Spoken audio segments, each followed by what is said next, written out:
From our State House studio in Montgomery, I'm Todd Stacy. Welcome to Capitol Journal. There is a new entrant into the race for U.S. Senate in 2026.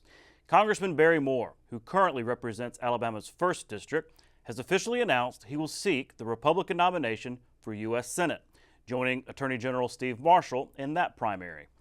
Moore's career in politics has been greatly defined by his early and strong support for President Donald Trump. At his campaign announcement, that theme continued, with Moore saying Trump needs more allies elected to Congress. As he continues this fight, we cannot send people who we do not know where they stand just because they have a letter by their name or they might have some name ID.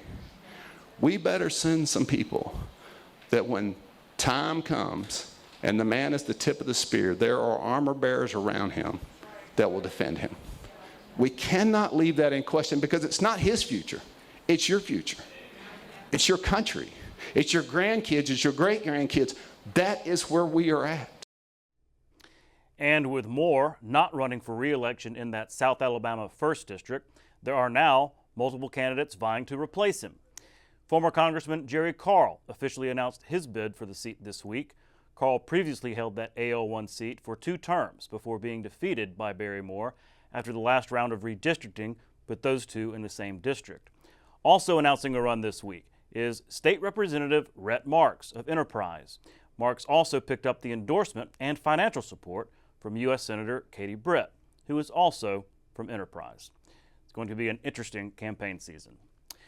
Well, the legislature might soon be going back to the drawing board to reshape legislative districts. A federal judge has ruled that the map of state Senate districts redrawn in 2021 violates the Voting Rights Act. Judge Anna Mascano wrote in her ruling that another majority black district could be drawn in the Montgomery area. The district in question is Senate District 25, which is the yellow portion of the map shown here, stretching from Elmore County through Montgomery down to Crenshaw County. The legislature might have to redraw that district, which of course could impact the surrounding districts. It is not yet clear whether the state will appeal the ruling, as it did with congressional redistricting. And there's also a hearing to discuss potential remedies next week. The elections for state Senate are next year, and qualifying ends in January. There's some promising news from the latest round of test scores for Alabama public school students. Those scores are generally headed in the right direction. According to data from the State Department of Education, results from the Alabama Comprehensive Assessment Program showed that 56.2% of students were proficient in English language arts, up almost 4 points from last year and up more than 10 points from 2021. In math, 33.4% of students tested proficient, up 2 points from last year and more than 10 points from 2021. In science, there was a slight decrease by 0.1% to 38.9% proficient, but that number is up more than 4 points from 2021. Our senior education reporter Trish Crain compiled this data, and one point that sticks out is how economically disadvantaged students score significantly less than those who aren't in poverty. And I'll talk more with Trish about this data later in the show. A major boost this week for public safety in Alabama's Wiregrass region. After years of planning, a new forensic drug lab is up and running in Dothan. It's designed to deliver faster testing, quicker prosecutions, and safer communities. Capitol Journal's Jeff Sanders explains how this facility will serve Southeast Alabama. 1, 2, 3. The new Alabama Department of Forensic Sciences lab in Dothan is now open, serving 7 Wiregrass counties: Houston, Henry, Dale, Geneva, Pike, Covington, and Coffee. For more than a decade, law enforcement here had to ship drug evidence as far as 100 miles away, often to Montgomery or Auburn, just to get samples tested. That meant long waits and crowded court dockets. Now, with testing back in the Wiregrass, officials say justice will move much faster. This facility is helping to make not just the Wiregrass, but all of Alabama a safer place each and every day by taking some of the most dangerous drugs off the street and conducting some of the state-of-the-art forensic testing in a timely manner. Governor Kay Ivey says the investment in the new lab strengthens both law enforcement and public safety. From day one, My administration has made it a priority to give our justice system the tools and resources needed to get the job done right. That's why this facility was built with efficiency, capacity, and the latest forensic technologies. The Dothan lab for now will specialize in drug chemistry, analyzing narcotics seized in criminal cases. And according to Alabama Attorney General Steve Marshall, those tests are essential to move charges forward. None of those convictions are going to be able to take place absent the work that our forensic science department does. And so when we look at this facility, we think of scientists that are working to do valuable work to our communities. But let's remember the consequence of that. They give law enforcement and prosecutors the ability to keep their communities safer. Representative Steve Klaus says the project was years in the making, an idea first sketched out over lunch. Angelo, he called me probably 6 or 7 years ago and said, "Hey, I'm coming through Ozark. Let me buy you lunch at Applebee's." He broached the idea if the money was available, and so we cooked up a plan on the back of a napkin and moved forward from there. And while that new forensics lab is up and running in Dothan, law enforcement officials across the state are hoping that lawmakers here in Montgomery will be willing to fund similar projects in the years ahead. Reporting from the State House, I'm Jeff Sanders for Capitol Journal. Thank you, Jeff. As summer winds down, visitors to one of Alabama's most popular state parks will notice some big changes. State and local officials gathered at Mayor State Park in Spanish Fort to celebrate a major expansion of that park's amenities. The project includes 45 luxury RV campsites, a new bathhouse, 4 tiny cabins, and a new headquarters building, all overlooking the north end of Mobile Bay. Funding came from multiple sources, including an $80 million bond issue approved by Alabama voters back in 2022 to support improvements across Alabama's state park system. People are really excited about this. You know, it's a different type of expanding the campground so more people can get in here and camp. You know, a lot of folks kind of like the quietness of this park and the way it was before, but you know, it's just such a beautiful place. And now we have campsites that are very wooded.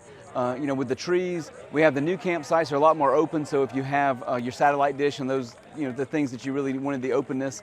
But all the sites here are beautiful when they look out over Mobile Bay, and hundreds of thousands of people that come through here on an annual basis that are spending money in Spanish Fort and Daphne, buying groceries and shopping there, eating at restaurants. So these type parks really have a great economic impact on the communities around them. Not only the beautiful places to stay, but they really do generate a lot of revenue for the cities, and how much state parks contribute not only to the quality of life in their districts, but also to the financial and economic success. Last week, we reported from the Business Council of Alabama's Governmental Affairs Conference in Point Clear, but there was so much material that it was hard to fit into all one show. Capitol Journal's Randy Scott has a follow-up story on his conversations with state political and business leaders about ideas generated from the BCA conference. And I think it will bring a lot of economic development and into the area. Collins Spencer works for the engineering firm HNTB, based in Atlanta. Does transportation infrastructure work? So we do work on bridges, highways, roadways, airports, and with transit authority. He's attending the 2025 BCA conference to talk business and how to help move Alabama's workforce and economy forward. Workforce is a key element of our economic success in Alabama, and looking forward to bringing this agency together, which are portions of commerce, portions of AIDT, and all of the Department of Labor coming together under the new heading of the Department of Workforce.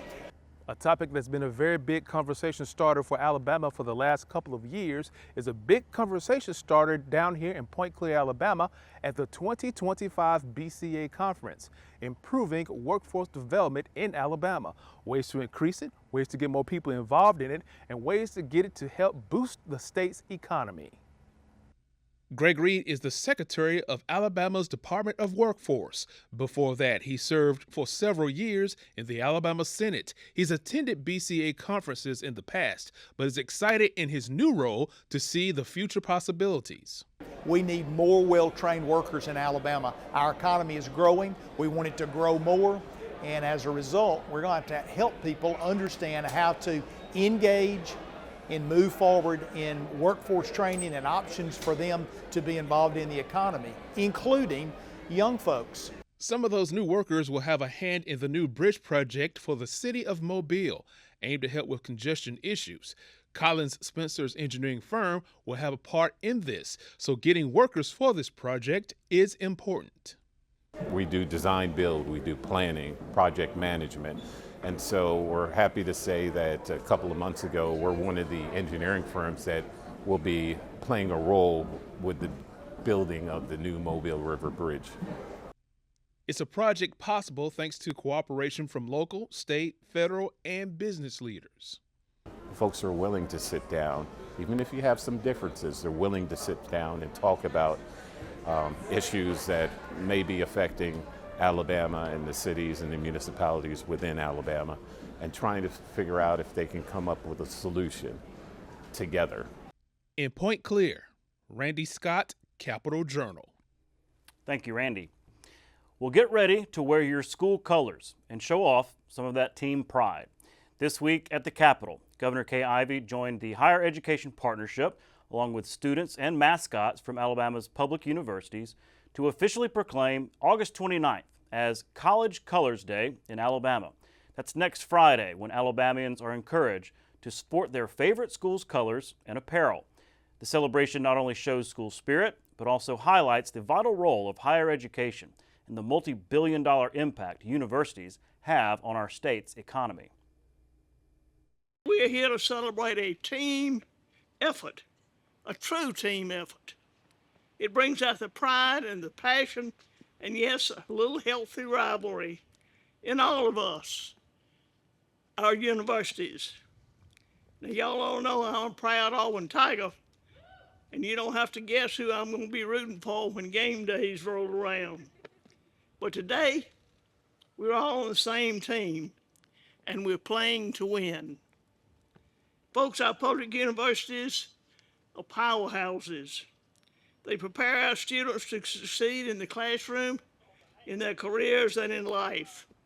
We're so honored, Governor, that you've taken the time and have always taken the time to recognize and respectfully remind people that College Colors Day is not just a day you wear your uniform or you wave your pom-pom. It is a day we celebrate Alabama's $27 billion economic engine.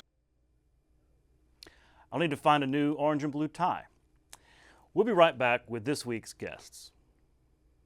You can watch past episodes of Capital Journal online anytime at Alabama Public Television's website, aptv.org. Click on the online video tab on the main page. You can also connect with Capital Journal and link to past episodes on Capital Journal's Facebook page. Ralph Shug Jordan coached the Auburn Tigers for 24 seasons from 1951 through 1975. With 176 wins, Coach Jordan led his alma mater to more wins than any other head football coach in Auburn's rich football history.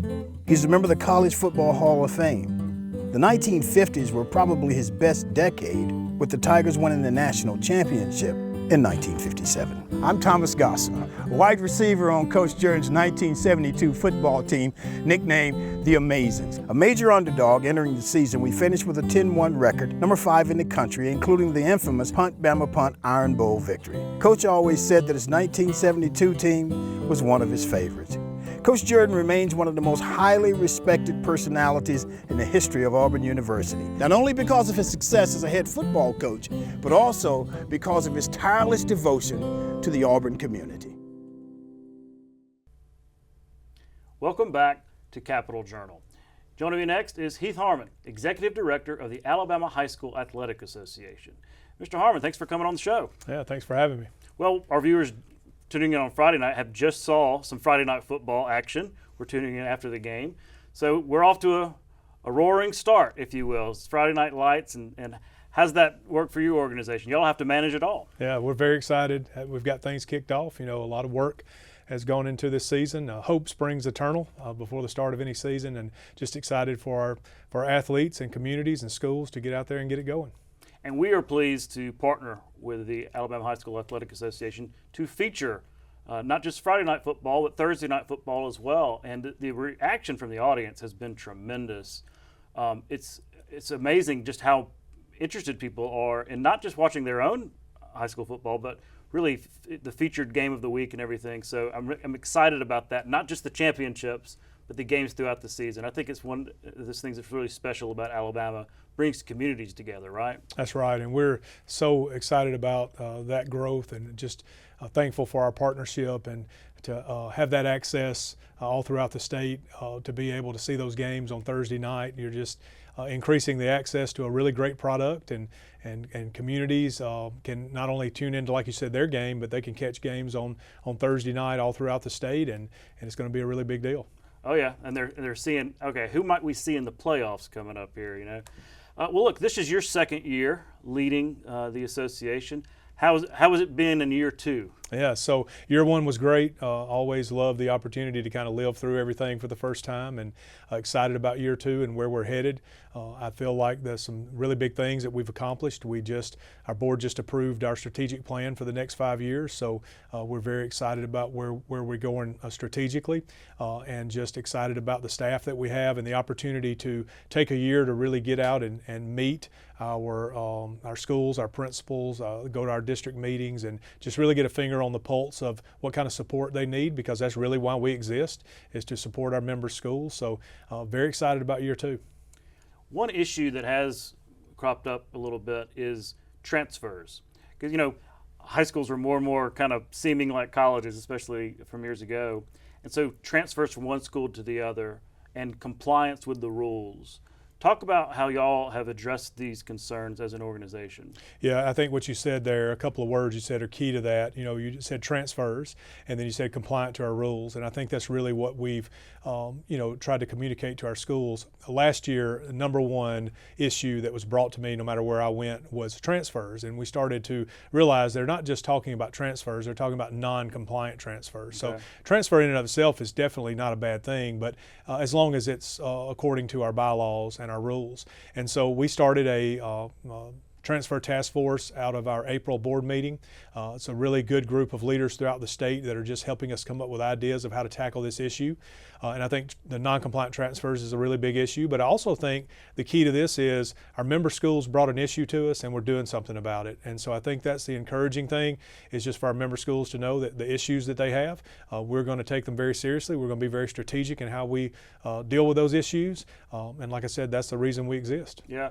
So what are the rules? Like, I remember in high school, some kids would come from a different school and man, they just happen to be great athletes, you know? Yeah. So what are the rules there? Do you have to live in the district, or, I mean, I guess there are certain parameters involved? Yeah, one of the big things is how you arrive at the school, making that bona fide move into the district.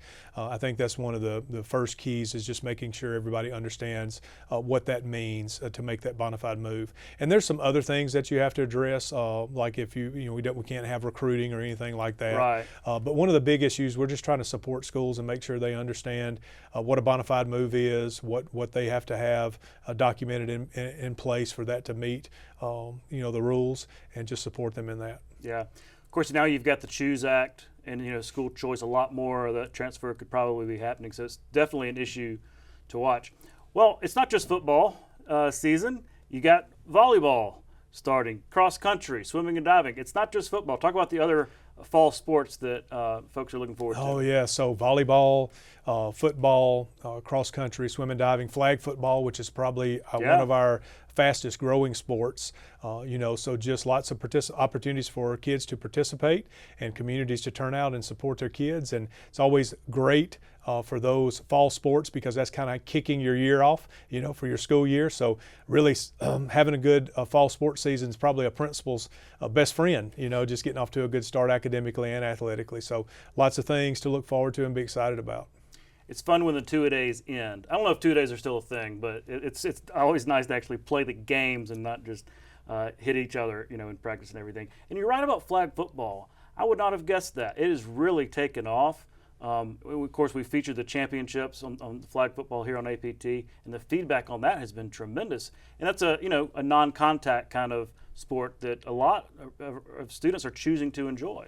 Yeah, I think the growth of that has really been phenomenal. And if you look at Central Phoenix City last year that won the state championship, but also were named national champions from a publication. So I think just the success that those teams are having, and it's growing. We have more and more schools who are interested in starting teams. And so it's a great opportunity for kids. Well, look, congratulations on the kickoff of the season. Good luck on the season. I guess we'll see you in December. I look forward to seeing you then. All right. We'll be right back. As the longtime coach of the University of Alabama Crimson Tide, Coach Paul Bryant led the team to 6 national championships, 24 bowl games, 13 conference titles, and 3 undefeated seasons. He is widely considered the greatest college football coach of all time. Hello, I'm John Croyle, defensive end on the 1973 national championship team that went 11-0 regular season. In his 25 years at Alabama, Coach Bryant's teams compiled 232 wins, 46 losses, and participated in 24 consecutive bowl games. He was National Coach of the Year 3 times. His players received 67 All-American honors, and numerous Tide players went on to distinguished NFL careers.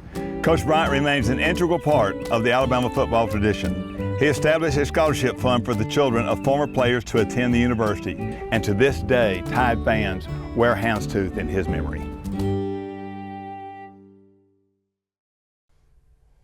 Welcome back to Capitol Journal. Joining me next is State Representative Margie Wilcox from Mobile. Representative, thanks for coming on the show. Oh, delighted to be here. Thank you. Also, co-chairman of the Joint Legislative Sunset Committee, and that's why I wanted to have you on. Remind our audience about Sunset. It's an important legislative process, but kind of obscure, not really the sexiest thing in the world, but a very important part of state government. Can you kind of walk us through the Sunset process and what that is?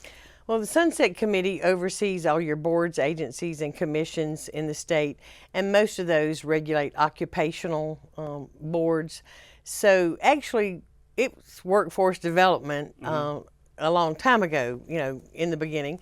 And so we do that. And then one of the things that is really touching about the Sunset is that you're able to help your fellow House and Senate members, because there's always a constituent reaching out to them, and very often the answer is going to Sunset, where Sunset can contact these occupational boards and find out what is actually going on and be able to help their constituent and help make their legislator look good that they reached out and helped them. Okay, so if I have trouble with a board or committee getting my license, correct, or my whatever, I can contact my state representative, and that goes to y'all's committee. Right, the state representative will call one of the co-chairs or one of the members and say, can you explain to me why my constituent is having this problem, and we get to the bottom of it for them. It's kind of been an interesting couple of years for Sunset, because there's been some of this controversy with boards and commissions, a lot of, I don't know, it's almost become like this cottage industry that y'all have dug through a little bit. And interestingly, this week in the committee, you started implementing a new tradition, I guess you could call it, a new requirement. Procedure, process, right, sure. A new requirement that before somebody comes and testifies before Sunset, you're going to swear them in. Yes. Basically, and you were quoted saying, no fibs and lies. So that's interesting. So talk about this new requirement. Well, I took over Sunset at the beginning of this quadrennium. And so it is a different Sunset than it was before. I had some different ideas about what it should do, what it could do, and what it had not been doing.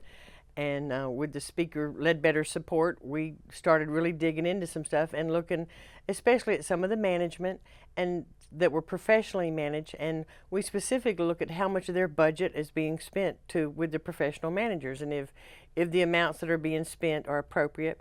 And then we have found that some boards don't cash flow unless they have a significant amount of fines to their members. Well, that's really not a good formula for success, because your association or your board should be there to educate, regulate to whatever degree is necessary, and assist the members. You really shouldn't be punitive unless there's something egregious that's been done. So we've kind of been, I had asked for Representative Underwood, he's a CPA, to be on this committee, and he has really helped dive into the numbers and dive into whether they're fining people to survive, to pay their management fees. So that's part of what has made it unique. And then, You're talking about the swearing in. As a result of that, in the last year or so, I just felt like we found out later that some of the stuff that we were told was factually incorrect. I was going to ask you that. I mean, if you say you're going to have this new requirement, you must have thought in the past that the people testifying weren't truthful. And some of that was trying to deceive or to make themselves look better to the board. Some of it was, these are volunteer boards, and somebody handed them a script and said, here, this is what you need to say. So what the committee is trying to impress upon people is that know your facts before you come, state only the facts, and don't give testimony to something that you don't have firsthand knowledge of. And that works both ways, from the board, but then we also had some people that came and made false allegations against the board.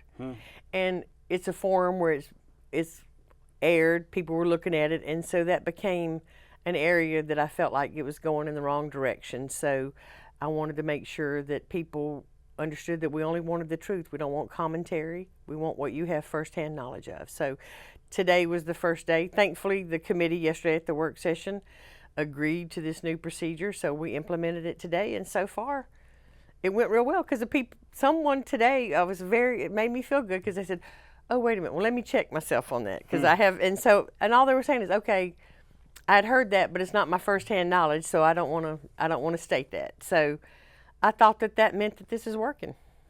Yeah, a little different when you put your hand on the Bible and raise your right hand and all that kind of stuff. Say that, a little different vibe. Right, and I'll be honest with you, I've had some of members and chairmen of standing committees that when I told them what my plans were, they said, as soon as you start doing it, I'm going to start doing it. So it is going to be interesting to see if any of the standing committees adopt this procedure.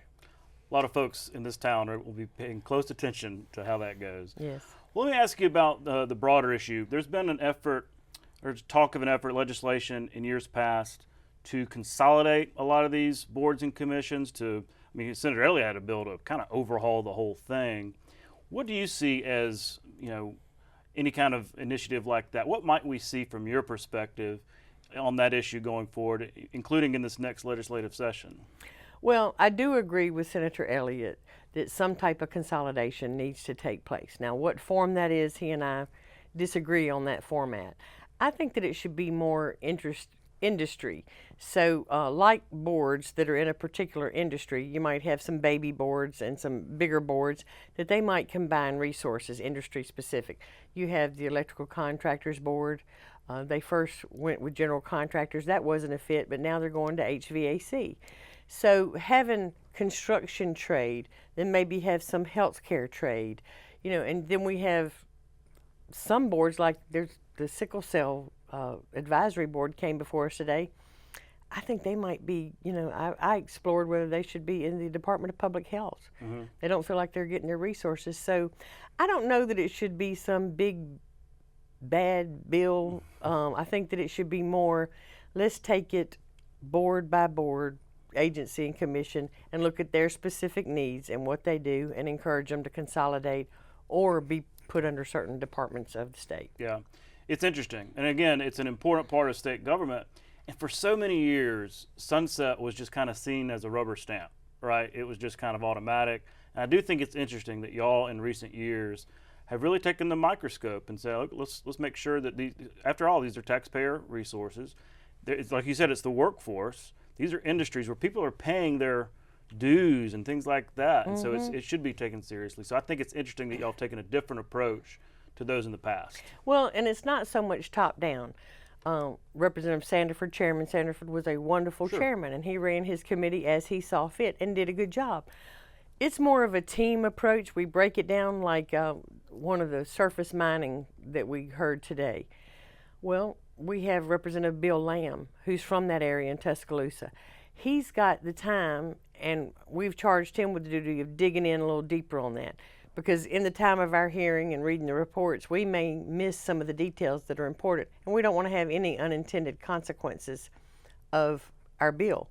And then another thing that we've started doing is, for years, they had the opinion that sunset was just one thing, sunset. You say whether they're going to be in existence or not. Right.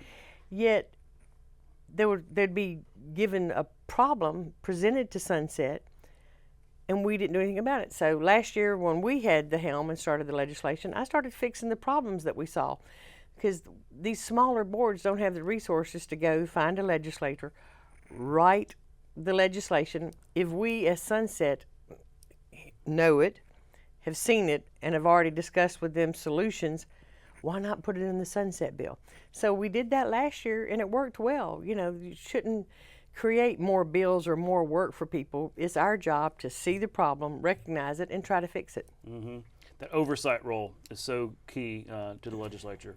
Well, thanks again for coming on your show. I know you're headed back south. We've been enjoying our time in Mobile lately. We had a couple of shows down there from Bishop State. Also had one from BCA. And we're going to come back. We're going to come back this fall and do a show from Mobile, kind of featuring some of the city down there. So I hope to see you then. Thank you so much. We'll be right back. Since 1997, Alabama Public Television has provided programs, services, and resources to child care professionals, teachers, and parents. Visit aptv.org/education to learn more. Originally designated as a postal route in 1806, the old federal road stretched through the Creek Indian Territory of Lower Alabama. Alabama's Federal Road functioned as a major thoroughfare for western migration into the Old Southwest, ushering in a new era of national expansion and exploitation of Native American territory. Although much of the Federal Road has disappeared, portions of it remain today. Welcome back to Capitol Journal. Joining me next is Greg Cochran, Executive Director of the Alabama League of Municipalities.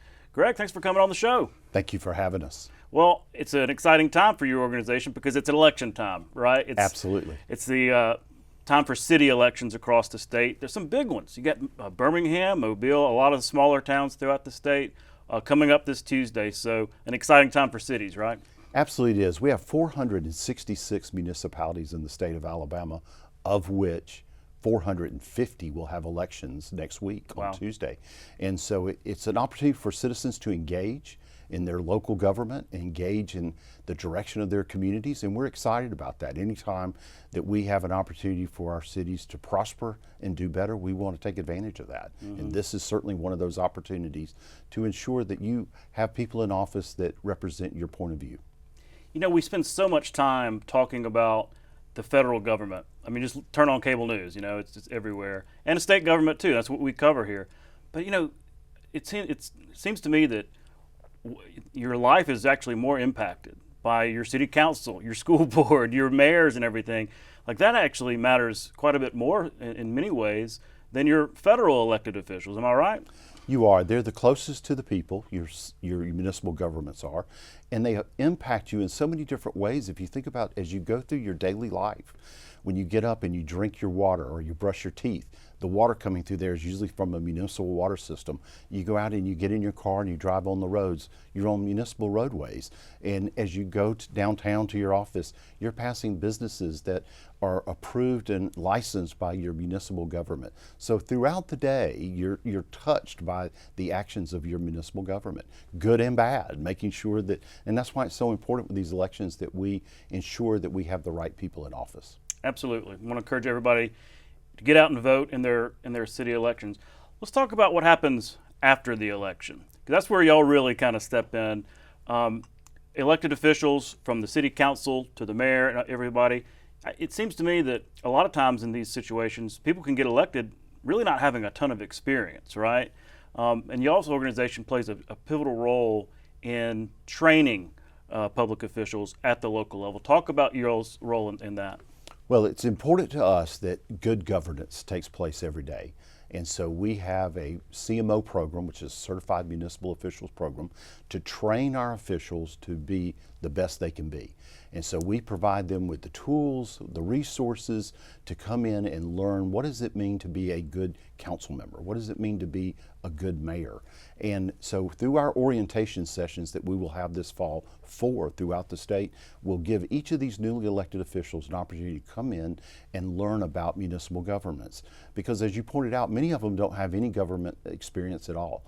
And so when they come into office, they may have been driven by a single issue. Mm-hmm. It may have been a zoning issue, or it may have been growth issues. Well, they get there and then they realize, well, they have a full portfolio of issues they have to deal with every council meeting. So teaching them about how to put a budget together, teaching them about the bid laws. There are so many things that don't apply to the private sector of our world that do apply when you're an elected official, making sure they understand that on top of the ethics law. And now that they're impacted by the ethics law that was passed several years ago, and making sure they understand what that means for them and their families when it comes to interaction with other people. The blocking and tackling of municipal government. Well, now there's a new law that actually requires some of this training. It signed into law, I guess, this past year. How does that impact your training, as you go forward? We were excited to have the legislature adopt that legislation for us because we have operated a education training for our municipal officials for over 30 years. And we have thousands of officials who have been through that program. But now being mandatory, it makes sure that everyone has access to that and participates in the training. So by it being mandatory, they have to get 10 hours of training every year for the first 4 years, and then 5 hours of training following that. We have online training. We have partnered with the 2-year college system. Chancellor Baker has been an outstanding partner in helping us get that out there. So there's no excuses why a municipal official today can't go in and get the training that they need to learn good governance. How does that work, though? So if I'm elected to the city council, I get trained. How's the feedback? Are they grateful for understanding the benefit there and understanding that this is actually going to help them do their job better and respond to constituents appropriately? Absolutely. What happens, Todd, a lot of times is they, again, come to office with a single issue in mind. And then when they sit there in those council meetings, they realize they're now entrusted with the planning and zoning, business license approvals, tax rates, business license rates, so many things they were not thinking about before in the private sector that now it falls in their lap to make sure that the community grows and is vital in a good way. Mm-hmm. And so we hopefully treat them and teach them what it is to be a good council member or a good mayor, teach them what to expect, how to put a budget together, all the things that's important to being a good politician. And I imagine those resources are always available from the league. If I have a question, if I'm a mayor or city councilman, I can always call the league and ask, hey, how does other cities deal with this kind of thing? Absolutely. We were founded in 1935 as an advocacy organization. Since then, we have broadened our scope to also include education and training, as we talked about. We have 4 attorneys on staff that will gladly answer any questions, and if they can't answer them, they'll refer them to the correct state or federal agency that can answer it for them. We also do, along with training and legal advocacy, we do so many other things. Sure. In economic development training, we know that to have a prosperous community, you have to have a strong business community in there. And so we work real hard to help our cities identify what are their strengths and weaknesses so that they can optimize their economic investment in their community. Mm-hmm. Switching gears, I wanted to ask you about Live Locally Alabama. This is a campaign that's been around for about a year. Talk about how this came about and what can we expect in the next year. We find a lot of times when we go out and speak to civic groups and to other leadership groups that there's not an understanding of the role municipal officials play in their lives. And so through the Live Locally campaign, we hope to strengthen that bond between citizens and their local officials.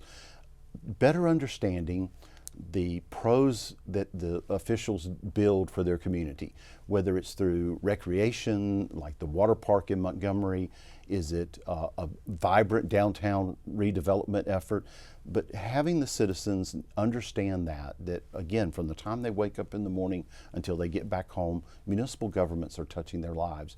And through the Live Locally campaign, we're able to show that through videos and through testimonials and other things, that there's a lot to be proud of in Alabama, and we're wanting to show that off.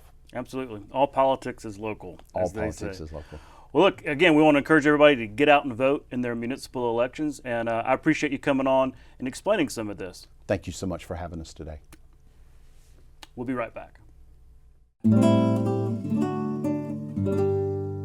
Few individuals in the history of American sport have possessed greater athletic ability than Bessemer, Alabama native Vincent Bo Jackson. Auburn University's second Heisman Trophy winner, a 3-time All-SEC and 2-time All-American selection, Jackson is the only running back in Auburn history to rush for more than 4,000 yards in a career. In 1986, both the NFL's Tampa Bay Buccaneers and MLB's Kansas City Royals drafted Jackson. Deciding not to play for the Buccaneers because they didn't want him to also play baseball, Jackson signed his first professional contract with the Royals. The next year, the Los Angeles Raiders drafted Jackson with the understanding that he would also be allowed to play baseball, making Jackson one of the few athletes to succeed in both professional football and baseball at the same time. In March 2013, ESPN Sports Science named Jackson the greatest athlete of all time. He was inducted into the Alabama Sports Hall of Fame in 1996 and the College Football Hall of Fame in 1998. Welcome back to Capital Journal. Joining me next is Trish Crain, APT's Senior Education Reporter. Trish, thanks for making the time. Great to be here, Todd. Well, it's back to school time. We're now fully back to school. I know some schools start earlier and some start late, but I think we're safe to say we're fully back to school. Yeah. You did some great reporting this week, and we shared some of it earlier in the show on test scores, the ACAP test that all our students take. I guess this is based on last year's results, though, right? Spring of 2025. Right. Yep. So we reported the basics, but what do we really need to know about these test scores? What should we take away from an analysis standpoint? I want to say, how long do you have, right? Because I could say a lot about test scores. I think, you have to put test scores in perspective. Number one, it's one day of testing, right? But it does indicate how much kids are learning. And we know that when you look at it from the 100,000-foot view, statewide test scores look really good. I mean, proficiency still is not as high as we would like it to be. We know this. But they are moving in the right direction. The levels are moving in the right direction. It's when you drill down to the districts and then further to the schools that you start to see some of these gaps. Some groups of students outperform others. It generally is tied to poverty. Not always. We have some high poverty districts that are really moving, doing great things with kids. But generally speaking, kids in poverty, they just have fewer resources. Their parents have fewer resources. Maybe they're hungry. Maybe they're food insecure. Kids in poverty have a lot of challenges that make it difficult. It's not like you just open up a child's head and pour the knowledge in and then they regurgitate it through their fingers as they're typing on their test. So it's important that we address that. And I will say too, like I said, how long do you have? But I will say too that the RAISE Act, what's really good about the RAISE Act is it does focus on those groups of kids with the most challenges, that maybe face challenges outside of school, right? That then this money can be put in to make sure that kids get what they need while they're at school. I was going to bring that up too, because your reporting and just the data itself, I think really is proof positive of why the RAISE Act was needed. And just to remind our audience, the RAISE Act essentially offers, a different funding model going forward for schools and includes more money for, how many kids you have in poverty, special needs, English language learners, gifted students, things like that. So the legislature has seen, okay, they've done this, but I think your reporting and the data show just exactly why that's needed. Also, to your point, there are districts that are doing well. I want to give a special shout out to Elba City, Barber County, Greene County, Thomasville City, Haleyville, and Marion County, all relatively high poverty areas, but they really achieved more this time around. Right.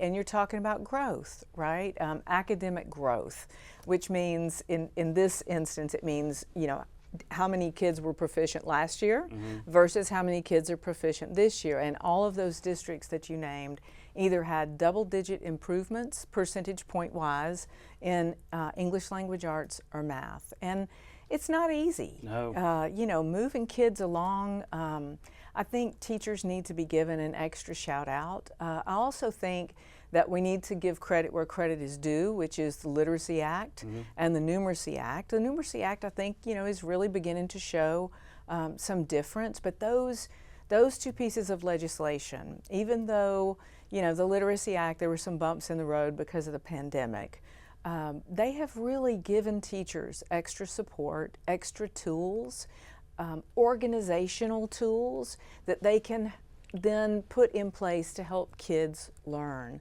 And that has been an effort, you know, it took lawmakers, policymakers, the State Department of Education, and schools and principals, and, you know, everybody had to be on board. It took a minute with the Literacy Act, but I do think we're moving in the right direction. Totally agree, and it's you know, a reminder that it does take a while to turn that aircraft carrier around, right? And I mean, passed in 2019, that seems like ages ago, but through the pandemic and as it gets implemented, and I've heard from teachers themselves that, you know, what a blessing it is to have that backup, if you will, from the state, having those reading coaches and things like that. But I wanted to ask you about math. You're right, just like the Literacy Act, the Numeracy Act passed a few years later, and we're playing catch up there too, because some of these math scores are pretty concerning, especially in the junior high and high school level. The proficiency, I mean, just looking at the data, it's like, wow, that's really concerning on the math side. Right, right. And again, how long do you have? But there's, you know, there is this phenomenon in Alabama and other places where 6th, 7th, 8th grade math scores pretty much are worrisome. And there has been some discussion at state board meetings about, does our curriculum, you know, what they're being taught, line up with what is being tested? Okay. They're relooking at that. Dr. Mackey, our state superintendent, has shown that he's very concerned about that. There's also an effort going on in places like Jefferson County where they're working with, they have math coaches, which, you know, coaches work with teachers, right? So math coaches working with middle school teachers to help them maybe learn new ways to teach kids who maybe aren't naturals at math, how to do upper level math. Because middle school is when you get into algebra or algebraic functions. Sure. Some kids are taking Algebra 1 in that 8th grade. You know, those are typically kids who are sort of naturally good at math. So it's good to see this effort saying, you know, teachers need support. You know, teachers come out of school, they don't know everything. And I think that is something that I actually used to believe. Well, weren't they taught in teacher school how to be a teacher? But research shows that maybe this method works better, and so they have to go back and relearn, and they need support there. Yeah, absolutely. And math is just difficult. I mean, I'm one of those kids that was not naturally, you know, inclined to math, and I remember sitting down at the dinner table with my father, who was very good at math, and he just didn't understand why I wasn't. So that's a natural, you know, it's understandable that it would be a struggle. But is it safe to say the state is aware of this and is focused on trying to improve it? Oh yeah, and you know, I kind of want to say, well, it's been that way for a long time since test results have been out there, but I think efforts have been made in the past, but I'm not sure how much they've really focused on the kids who just aren't naturally good at math. And so I was one of those too. I had a real hard time with algebra. Still do. I have a teacher friend who has said she'll teach me algebra, but I don't know. I don't want to disappoint her by not being able to learn it. But it's a different way of thinking. Yeah, we can all go to Khan Academy, I suppose. And great brush idea. up. Great idea. So we're talking about all this testing data, but can you remind us and just, I don't know, why is testing important? Because you hear all the time about, like, hey, kids can be bad test takers, frustration from parents over standardized tests and everything. But remind us why we do this test to begin with and why it's important. That's a great question. I mean, I actually ask myself that every year as I begin to look at test scores, because, you know, in the No Child Left Behind days, I think test scores were really used to beat up on schools, and I think that sort of made everybody wary of, ooh, do we want our standardized test scores out there? We have report cards for schools now, and test scores are one of those things. But they're not just important to schools, and they're not just important to the media who wants to report on them. For kids, it really is an indicator. Do I know what I need to know to move to the next grade? Those kinds of tests get kids into advanced classes, right? Like, they are meaningful for children in school. So And there's also research that shows, and this makes perfect sense when you walk it all the way through, kids who do well on standardized tests, kids who are good at doing school, as I used to say to my children, can do better. They do better in secondary education, post-secondary education, and then they tend to go on and get higher education, which earns more money. We know that higher degrees earn more money. So it kind of is an indicator of where are we going to be in 20 years. You know, you don't want to tell a third grader that, like that's pretty heavy for a third grader, but you know, parents should look at these tests. And one thing that I like to tell parents is if you look at the tests, that your child's test results, which they all have, and yours are very different from the schools. Your child is very different, either a whole lot higher or a whole lot lower. You probably want to talk with your children's teachers and say, what am I missing? You know, does my child need extra help? Or is my child getting everything they need? If they're, you know, scoring very highly, but the school is not as a whole, you probably want to make sure that there's some enough opportunity for your child to continue to move forward. Not just testing for testing's sake. It's meant to be a resource. Absolutely.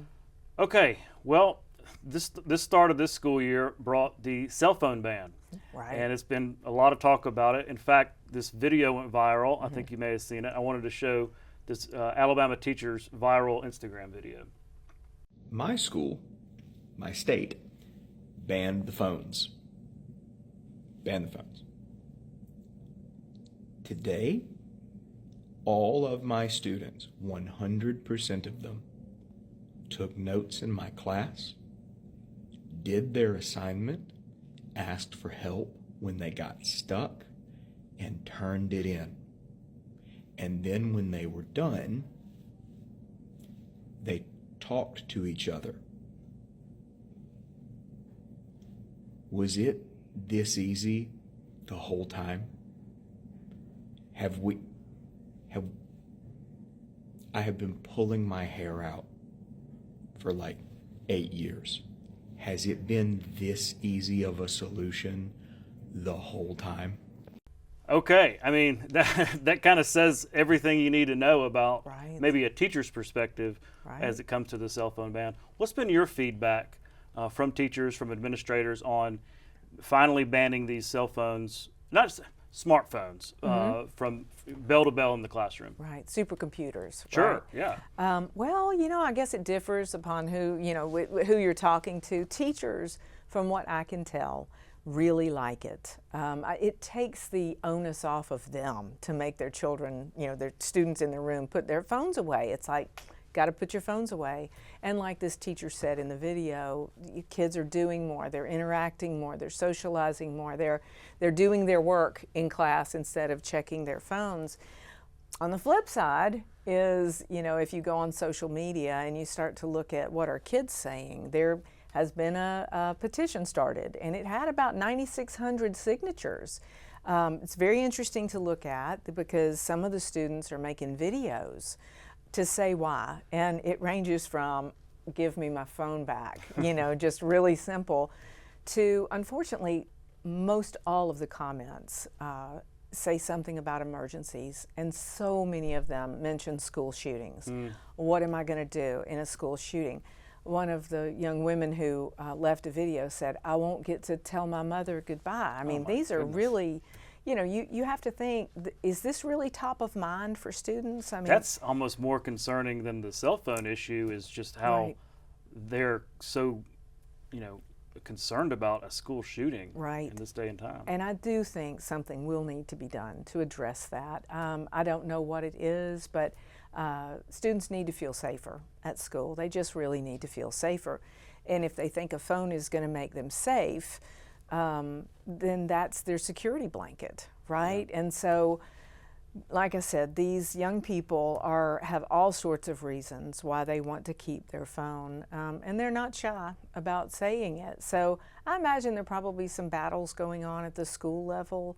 The state board meeting last week, I talked with as many people as I could, and they said they're really not hearing, you know, feedback from educators with bad things, either that the kids refuse to put them up or that it's causing a problem in their school. Mm-hmm. Well, at least the teachers have that, you know, it's the law now, right? It's not just a classroom rule. No, the legislature passed a law. That's interesting. It's something to watch. But again, I saw that video. I'm like, wow, okay, that really kind of tells the story. And we'll be following this as it goes forward and everything. Well, look, we're out of time. Trish, thank you for your reporting. You're such a treasure because you go so deep into the data to share otherwise inexplicable kind of things with our audience, and I really appreciate it. So thank you again for your time. Thank you. We'll be right back. You can watch past episodes of Capital Journal online anytime at Alabama Public Television's website, aptv.org. Click on the Online Video tab on the main page. You can also connect with Capital Journal and link to past episodes on Capital Journal's Facebook page. The Heisman Memorial Trophy is the oldest, most prestigious award in college football, and state teams have produced 5 winners. For the Alabama Crimson Tide, running backs Mark Ingram and Derrick Henry won the Heismans in 2009 and 2015, respectively. For the Auburn Tigers, quarterbacks Pat Sullivan and Cam Newton won the trophies in 1971 and 2010, while Bo Jackson was the winner in 1985. That's our show for this week. Thanks for watching. We'll be back next week at the same time, right here on Alabama Public Television. For our Capital Journal team, I'm Todd Stacy. We'll see you next time.